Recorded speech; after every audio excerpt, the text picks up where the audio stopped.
চলুন আজ আমরা এমন এক কৃষি পদ্ধতির গল্প শুনি যা প্রকৃতির সাথে লড়াই করে না বরং প্রকৃতির সাথে হাত মিলিয়ে কাজ করে। প্রাকৃতিক কৃষির এই দারুণ ধারণাটা নিয়ে চলুন বিস্তারিত জেনে আসা যাক। আসসালামু আলাইকুম।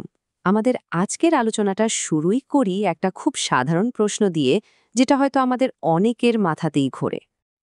আচ্ছা, চাষাবাদের কথা ভাবলেই তো আমাদের মাথায় আসে রাসায়নিক সার আর কীটনাশক, তাই না? আমরা তো এটাই জেনে এসেছি যে ভালো ফসল ফলাতে গেলে এগুলো লাগবেই, কিন্তু আসলেই কি তাই?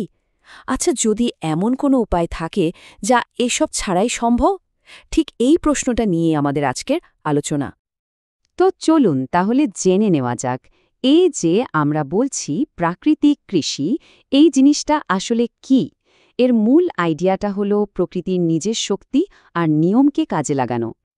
একদম সহজ করে বললে, প্রাকৃতিক কৃষি হলো এমন একটা সিস্টেম যেখানে কোনো রকম কেমিক্যাল সার, কীটনাশক বা অন্য কোনো কৃত্রিম জিনিস কিচ্ছু ব্যবহার করা হয় না।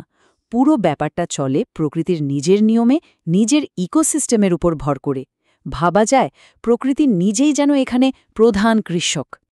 কিন্তু প্রশ্ন হলো, কোনো কৃত্রিম জিনিস ছাড়া এটা কাজ করে কিভাবে? এর পেছনে কিন্তু কয়েকটা খুব সহজ কিন্তু শক্তিশালী নীতি আছে।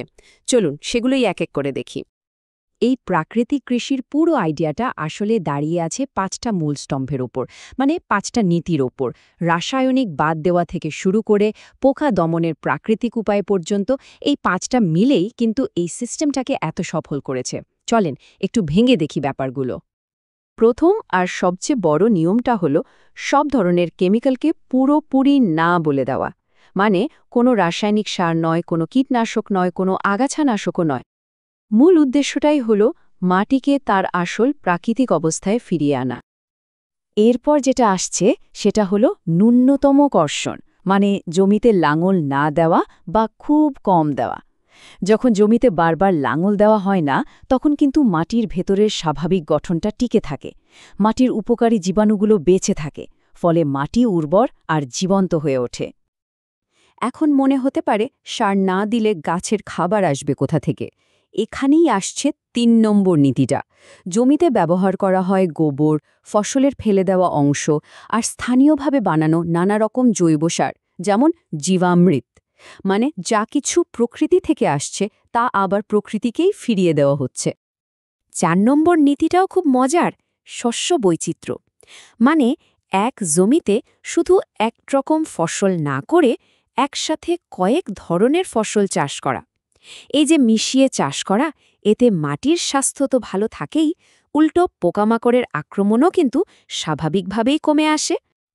আর সবশেষে 5 নম্বর নীতিটা হলো পোকা দমনের জন্য প্রকৃতির সাহায্য নেওয়া। মানে কেমিক্যাল স্প্রে করার কোনো ব্যাপারই নেই। এর বদলে মাটি, খড় বা পাতা দিয়ে ঢেকে দেওয়া হয়, যেটাকে বলে মালচিং, আর বিভিন্ন গাছের রস ব্যবহার করে পোকা তাড়ানো হয়।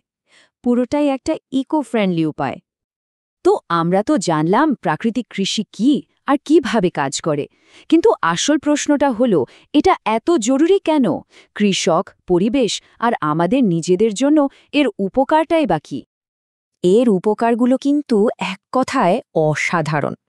প্রথমত, এটা মাটির হারানো স্বাস্থ্য ফিরিয়ে আনে, মাটিকে আবার জীবন্ত করে তোলে। দ্বিতীয়ত, কৃষকের খরচ কমে যায় অনেকখানি, কারণ বাজার থেকে দামি সার বা কীটনাশক তো আর কিনতে হচ্ছে না। আর সব মিলিয়ে পরিবেশও দূষণের হাত থেকে বাঁচে, আর আমাদের খাবারটাও হয় 100 ভাগ খাঁটি আর নিরাপদ। পার্থক্যটা যদি পাশাপাশি রেখে দেখে তাহলে ব্যাপারটা আরও পরিষ্কার হয়ে যাবে। একদিকে দেখুন, রাসায়নিক কৃষিতে খরচ অনেক বেশি, মাটি নষ্ট হচ্ছে আর খাবারেও মিশছে বিষ। আর অন্যদিকে প্রাকৃতিক কৃষিতে খরচ প্রায় নেই বললেই চলে, মাটি দিন দিন আরও উর্বর হচ্ছে আর আমরা পাচ্ছি স্বাস্থ্যকর, নিরাপদ ফসল। সিদ্ধান্ত নেওয়াটা কিন্তু খুব কঠিন কিছু না, তাই না? আসলে প্রাকৃতিক কৃষি শুধু একটা চাষের টেকনিক না, এটা তার চেয়েও অনেক বড় কিছু। এটা একটা টেকসই ভবিষ্যতের দিকে এগোনোর রাস্তা। এর পেছনে একটা গভীর দর্শন কাজ করে। এই পদ্ধতিটাকে অনেকেই জিরো বাজেট ন্যাচারাল ফার্মিং বা ZBNF নামে চেনেন। জিরো বাজেট কেন? কারণ চাষের জন্য যা যা লাগে তার প্রায় সবই প্রকৃতি থেকেই পাওয়া যায়, ফলে কৃষকের পকেট থেকে তেমন কোনো খরচই হয় না। এটা আসলে একটা স্বয়ংসম্পূর্ণ আর দারুণ পরিবেশ বান্ধব সিস্টেম। আর এই অসাধারণ ভাবনার পেছনে যার নাম না বললেই নয়, তিনি হলেন জাপানি কৃষক ও দার্শনিক মাসানোবু ফুকুওকা। তাকে প্রাকৃতিক কৃষির একজন আধুনিক পথপ্রদর্শক বলা হয়। তার কাজ আর তার দর্শন সারা পৃথিবীর লাখ লাখ মানুষকে আবার প্রকৃতির কাছে ফিরতে শিখিয়েছে। তো সব আলোচনার শেষে একটা প্রশ্ন রেখে যাই। চারদিকে যখন এত পরিবেশ সংকট আর আমরা সবাই যখন স্বাস্থ্য নিয়ে এত ভাবছি, তখন প্রকৃতির কাছে ফিরে যাওয়াই কি কৃষির আসল ভবিষ্যৎ হতে পারে? ভাববার মতো একটা বিষয়, তাই না?